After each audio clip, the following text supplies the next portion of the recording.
Hi, welcome to the PLC Programming Lab 4.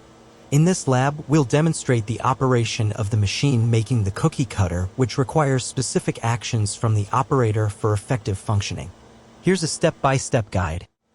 To initiate and maintain the machine's operation, the operator must press and hold both start buttons simultaneously. The left cylinder will then extend and maintain its position once the pressure reaches 130 psi. Following this, the right cylinder begins to extend. When its pressure also reaches 130 psi, an indicator light will activate. For the system to retract the cylinders, the operator needs to release both start buttons. During this retraction phase, the indicator light will blink at a frequency of 4 Hz. If at any point during the extension of the cylinders, the operator releases one of the start buttons, the system will halt the extension process.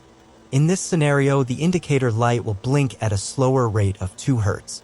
To resume the process, the operator must press both start buttons again, at which point the system will continue from where it left off. Before we delve into the ladder logic, it's essential to understand the process of analog signal processing in our project.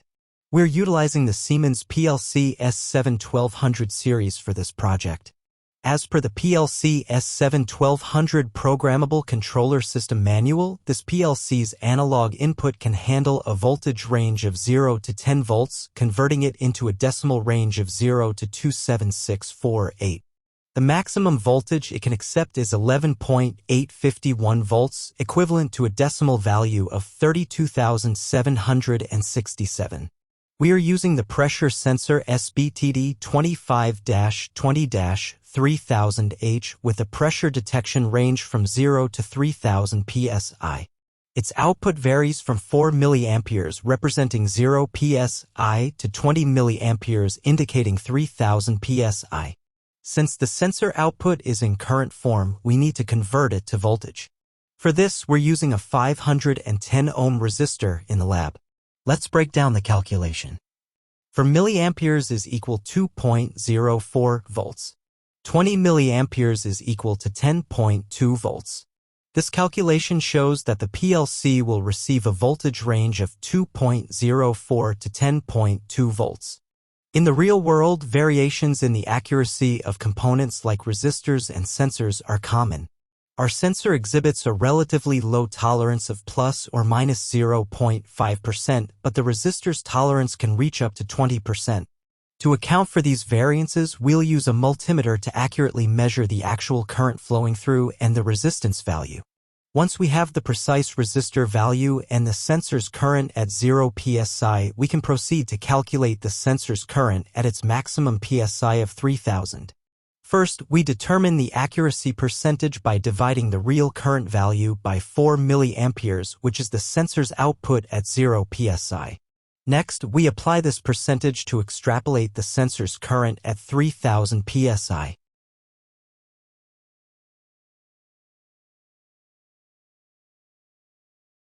Let's accurately determine the voltage input range by calculating it based on the precise current range and the measured value of the resistor. We now need to establish the new input range for the PLC. This involves 2 key steps. First, calculating the voltage range, and then determining the corresponding decimal range for the norm X function. The use of resistors greater than 500 ohms results in a voltage value exceeding 10 volts at 3000 psi. This necessitates the precise calculation of both the minimum and maximum range values for the norm X function. To calculate these values, we start by dividing each voltage value by the PLC's maximum voltage capacity, which is 10 volts. This calculation determines the proportion of the input voltage within the 10-volt range. Then we multiply this percentage by the maximum decimal value for 10 volts, which is 27,648, to convert it into the PLC's decimal range. Now let's examine the actual decimal value read by the PLC. The PLC shows a decimal value of 5,563, which is remarkably close to our calculated values of 5,571 and 5574. This small discrepancy underscores the importance of precision in our calculations to ensure the system functions as intended. The PLC reading analog input in decimal. Now we need to convert the input decimal to PSI. There are several methods to convert the input decimal to PSI. While some might calculate the slope, I prefer using a percentage scale. The normx function is used here to convert the input value into a real number between 0 and 1 based on the maximum and minimum values. The scale x function then converts this value into PSI.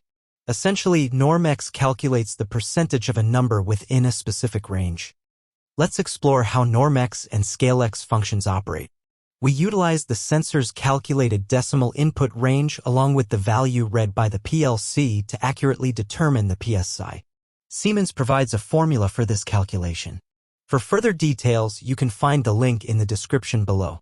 After inputting the numbers into the equation, the result is -1.48 psi. Given the context, this number appears to be within an acceptable range. Let's now calculate the PSI for the second sensor. For this sensor, we obtain a result of -1.01 psi, which is again within an acceptable range. Now, let's explore the ladder logic in detail. We start with the main organization block, OB. In network 1, there's a key operation it calls the pressure converter function. This function is responsible for converting decimal inputs into PSI, and the resulting values are stored in system_db.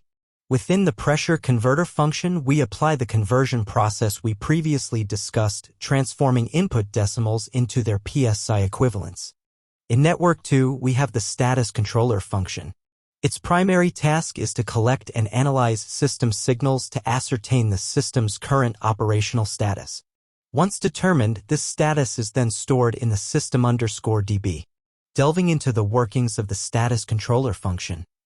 Network 1, the system status is set to pressing when both start buttons are simultaneously pressed. Network 2, if the operator releases one of the start buttons during the cylinder extension process, the system status switches to hold mode. Network 3, when the pressure in both cylinders reaches 130 psi, the status is updated to extended. Network 4, to initiate the retraction of the cylinders, the operator must release both start buttons. The system remains in the retracting status until both cylinders have fully retracted. Let's return to the main organization block. In network 3, we find the indicator blinker function. This function is tasked with controlling the indicator light, specifically determining its blinking frequency based on the current system status. The settings are as follows. The indicator blinks at 4 Hz when the system is in hold mode, at 2 Hz during retraction, and displays a solid light when fully extended. A key component of this function is a local variable named period, which stores the on-off duration for the blinking mode. Network 2 handles the blinking timer, utilizing 2 timers to manage the blinking of the indicator. Here's how it works. The first timer controls the duration for which the indicator remains on. Once this period elapses, the off timer begins its countdown. After the off period concludes, the cycle repeats, ensuring a consistent blinking pattern. Network 3's role is to activate the indicator during the on periods of blinking or maintain it steadily lit when the system is fully extended. Moving on to Network 4 in the main organization block, OB, we encounter the step_controller function. This function is activated when the system is not in hold mode, otherwise it triggers the hold system function. Let's delve into the hold system function. This function comprises a single network and is responsible for managing the cylinders during hold mode. For single-acting cylinders, it resets the extend valve. For double-acting cylinders, it resets both the extend and retract valves. As a result, the double-acting cylinder remains stationary, locked in its current position. Now, let's examine the step controller function in detail. Given that our system comprises 2 cylinders, the operation involves 4 distinct steps. These steps are as follows. Extend the double-acting cylinder. Subsequently, extend the single-acting cylinder. Once the operator releases the start buttons, begin retracting the single-acting cylinder. Finally, retract the double-acting cylinder. A crucial component of this function is the local variable current_step, which plays a pivotal role in tracking the progress of these steps. As each step is completed, the current_step variable is updated to reflect the next step in the sequence. that covers all the essential components and functions of our system. Now, let's observe the system in action once more to see how everything operates seamlessly in a real-world scenario. Start of operation. The operator initiates the machine by pressing and holding both start buttons. Cylinder extension. The left cylinder extends first, reaching its position when the system pressure hits 130 psi. Following the left cylinder, the right cylinder begins to extend. Once its pressure also reaches 130 psi, an indicator light activates. System status monitoring. The status controller function monitors the system, updating the status based on the current operation, example, extending, holding, retracting. Hold mode activation. If the operator releases one of the start buttons during extension, the system switches to hold mode, partially halting the process. The indicator light blinks at 2 Hz in this mode. Full extension and indicator signal. Once both cylinders are fully extended and the pressure in each reaches 130 psi, the system status updates to extended and the indicator light remains solid. Retraction process. To retract the cylinders, the operator releases both start buttons. During retraction, the indicator light blinks at 4 Hz. Thank you for watching.